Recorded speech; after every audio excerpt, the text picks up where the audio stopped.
weapon.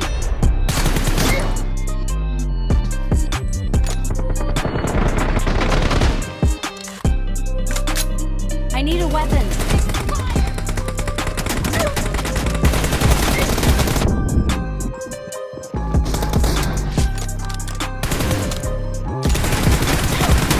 Killing spree for the blue team.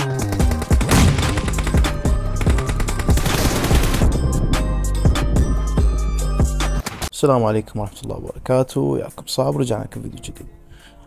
أريد أشرح لكم اليوم 5 خطوات تسوونهن حتى تضبطون الايم مالتكم وتضبطون المواجهات بالجلوز. تمام، فهذه الخطوات جدا ضروري تركزون بيها.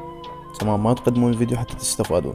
ما جاي اقول لكم ان انا ضابطها وتقنتها من البداية، لا، مثلكم كنت احاول واتدرب واتعلم، وحبيت اشارك اللي تعلمته وياكم. تمام، فبكل بساطة اول شيء يا شباب نسويه ان تروحون للاعدادات، تتأكدون من اعداداتكم انه هي مضبوطة وما بها اي خطأ. فبالبداية تنزلون عناصر التحكم، فاغلبها تكون ضرورية انه تسويها، واغلبها تكون تفضيلية انه تفضل هذا الاعداد تسويه، تغلقه او تفعله. هذا الشيء راجع لك انت. فعندك عرض زر اطلاق النار الايسر، هذا شيء ضروري انه تخليه تشغيل دائما. اذا تخليه تشغيل منظر راح زر الاطلاق النار الايسر راح يختفي عندك، الا لما تفتح سكوب راح يظهر هذا الزر. فتم، فهذا ضروري تنطيه تشغيل دائما. المهم، وضع النطاق هذا شيء تفضيلي. اكو ناس تحبه مختلط، اضغط باستمرار. تدوير الكاميرا اثناء الاي دي اس ضروري تنطيها تعطيل، لان راح تسبب عندك ضياع بالايم بشكل مو طبيعي. تمام، فروح هسه للضروريات. عناصر التحكم المتقدم، اريد منك انه تنتبه لي على وينها منظور الشخص الثالث TBB. لعيبة الجوال ركزوا بكلامي، قسم بالله اللي يقول لك منظور الايباد على الجوال راح ينفعك، فهذا اكبر كذاب بتاريخ الكرة الارضية. هذا المنظور اذا فعلت منظور الايباد، منظور الشخص الثالث TBB، اذا فعلته بجوالك بنسبة 85 90 95، انت هنا سويت اكبر غلطة بحياتك بتاريخ اللعبة. ليش؟ لان هذا المنظور اذا فعلته اول شيء راح يبعد ابعاد الصورة، ابعاد الشاشة مالتك. تمام، فهذا الشيء تشوفه ايجابي، انه راح تصير لك رؤية اوسع. بس ما ادري انه راح يكون منظور اللاعب، يعني من تكون تواجه لاعب المسافات بعيدة راح يختفي عندك تماما، بحيث تشوفه كأنه بقاية هيك صغيرون ما يبين حتى بالمستودع. والايم مهما تحاول تخلي الايم مالتك على راس الخصم ما راح تجيب هيدات ابد، لان يعني هذا راح يمحي شيء اسمه هيدات عندك، الا ما ادري اذا قدرة الهية طقت اللاعب هيد. فانصحك منظور الشخص الثالث او منظور الايباد على الجوال حصرا، وحتى على الايباد ما ينفع اصلا، بس على الجوال انه تسويه 80 على الاعداد الطبيعي مالته. حساسية الركض هذا الشيء ما جاي اقول لك انه تخلي نفس الرقم اللي انا مخليه، فهذا الشيء لازم انت تحدده، تشوف اي حساسية ركض مناسبة لك، مناسبة للعبك، مناسبة لاسلوبك باللعب، انت خليها. تمام، فتقدر تخليها 65 او تخليها من 50 وتصعد 5 اذا تشوف انه حساسية الركض بدأت تستقر عندك وما يصير عندك جليتشات. تمام، عندك مساعدة للاستهداف ضروري، هذه تفعيله. اهم شيء ركزوا لي على تسريع التمرير الافقي. تسريع التمرير الافقي اللي اكو ناس تقول اغلقوا يأثر على لعبك ما ادري شنو، فهذا الحكي كله كلاوات. تسريع التمرير الافقي، اللعبة ما تنزل اعداد اذا مو مفيد لك. تمام، تسريع التمرير الافقي راح يخلي حركة الشاشة عندك او حركة الكاركتر مالتك راح تكون على سرعة اصبعك، على سرعة تمريرك انت باللعب يعني، فضروري تفعل هذا الخيار. تمام، ابسط مثال خل نروح تدريبات. فيا شباب ركزوا وياي، حركة اللاعب عندي هسه حاليا شوف من حركة اصبعي، شوف الحركة تكون سريعة شوية. مثلا من حركة اصبعي يمين او يسار، يمين او يسار، شوف الحركة كيف تكون سريعة. اما اذا نجي لاعداداتي او حساسيتي، فحساسيتي هي 120. اذا اروح اطفي تسريع التمرير الافقي فراح تكون سرعة الشاشة مستندة على هذه الحساسية اللي عندي 120. مثلا اذا انا مسوي الحساسية 60، تمام، واذا طفيت تسريع التمرير الافقي راح تكون حركة الشاشة كلش بطيئة على حركة الحساسية اللي انا مسويها او سرعة الحساسية اللي انا مسويها. فهذا الخيار راح يتيح لك انه انت شو تسوي، تكون عندك يعني ردة فعل قوية. مثلا انت اذا واجهت لاعب هنا وجاك لاعب هنا تقدر تنقل ايمك بكل بساطة. اذا حركت اصابعك مثلا بصورة بطيئة راح يتحرك الشاشة بصورة بطيئة، حركتها بصورة سريعة تتحرك الشاشة بصورة سريعة، فهذه تساعدك انه انت تكون مسيطر بالفايت بشكل مو طبيعي. تمام، هسه نروح للنقطة الثانية اللي هي زر الحركة.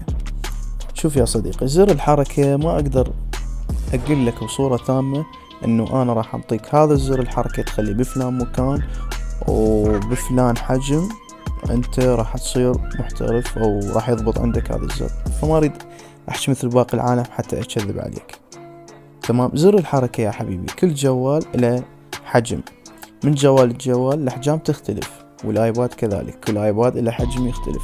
تضبط زر الحركة بالمكان اللي انت تشوف اصبعك متعود عليه، او مسكة جهازك مسكة جوالك انت مرتاح بها ويا زر الحركة، ويا المكان اللي خليت بيه زر الحركة، فانت هنا قاعد تسوي الشي الصح. اما هذه لازم تخليها دائما تحت، لان اذا ترفعها لي فوق راح يصير عندك جلتشات كثيرة. هذه نصيحة مني لك. مكان زر الحركة أنا أشوفه بالنسبة للجوال اللي هو ال11 أشوف أنسب مكان هو هنا، وأنسب حجم هو 113. هاي بالنسبة لي. فكل لاعب تشوفه مسوي حجم مختلف ومكان مختلف. تمام، انتهينا من زر الحركة. هو شي ضروري كلش بالكلوز وبالام هو زر الحركة. زر الحركة إذا ما عندك مضبوط ما تقدر تسوي دوج مضبوط، ما تقدر تسوي كراوتش مضبوط، وما تقدر تثبت ايمك على اللاعب بصورة صحيحة. تمام، فلازم هذا الشيء تنتبه له كل زين. روح للخطوة اللي بعدها. الخطوة اللي بعدها يا حبيبي هي الحساسية.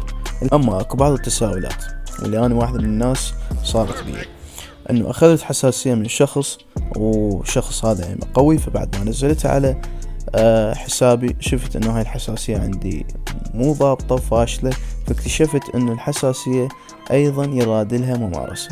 كيف يعني انت اليوم تاخذ حساسيتي لازم حساسيتي تتعود عليها يلا تضبط عندك.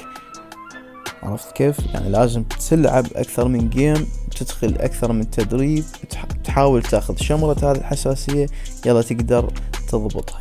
الحساسية يرادلها هم تدريب وهم شمرة، مو انه قصة انه خلص 120 ب60 هذه خلص حساسية قوية. لا، لازم ايضا ايدك تتعود على هذه الحساسية، الكاركتر مالتك يتعود على هاي الحساسية، اصابعك تتعود على هاي السرعة. فهنا الزبدة يا حبيبي، نفذ اللي اقوله وبعدين ادعي لي. تمام، اللي بعدها هو اسلوب اللعب.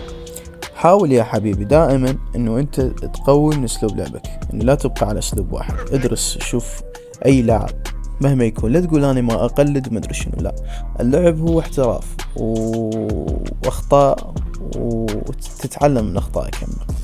فادرس عادي، يعني شوف اسلوب لعب مثلا فلان لاعب، شوف اسلوب لعبه، اخذ اسلوب لعبه ودمجه ويا اسلوب لعبك، واخذ اسلوب لاعب ثاني ادمجه ويذن الاسلوبين. فحاول تسوي لك انت بذاتك اسلوب جديد باللعب بحيث ما حد راح يقدر يقلدك بيه. النقطة الخامسة والأخيرة اللي هي يا حبيبي بعتقد 99 من اللاعبين ببجي موبايل ما مسويها، واللي هي التدريب. حاول قبل ما تنزل اي جيم انه تدخل لمدة 5 دقائق لا اكثر، لمدة 5 دقائق تدريب، بعدها تنزل جيم. اول شي راح تلاحظ انه اذا مسكة جوالك مو صحيحة تعدلها، اذا اصابعك مو صحيحة تحاول تعدل مسكة جوالك وتعدل اصابعك. تمام، اذا مثلا اكو خربطة عندك بالايم راح اصححها. يعني التدريب بصورة عامة ينفع كل لاعب ببجي موبايل، انه تحاول مثلا تتعود مثلا ايدك. شوف كل انسان اذا ترك اللعبة لمدة معينة يصير عنده خمول، فما يقدر يلعبها بصورة كاملة اذا ما يحمل مثل ما نقول بلهجتنا او يتدرب. فانت حاول تدخل تدريب وتحمي لعبك، بعدها تنزل جيم وتدخل فايت وراح تواجهه بصورة كلش صحيحة وبدون اي مشاكل، وحتى الارتباك راح يضيع عندك. تمام، والارتباك هم شوف اغلب لاعبي ببجي موبايل يخسرون كثير من الفايتات بسبب الارتباك. حاول دائما تكون مهدي ورايق باللعب وما مستعجل، وواجهه براحتك، وخلي فايتاتك حتى لو تكون طويلة، اهم شي انت الفايز وانت المنتصر. وهذا كل شي ردت اقوله لكم بهذا الفيديو. بخليكم الان وين نتيجة هذا الشرح، مشاهدة ممتعة، واهم شي تطبقون اللي اقوله، وبيس.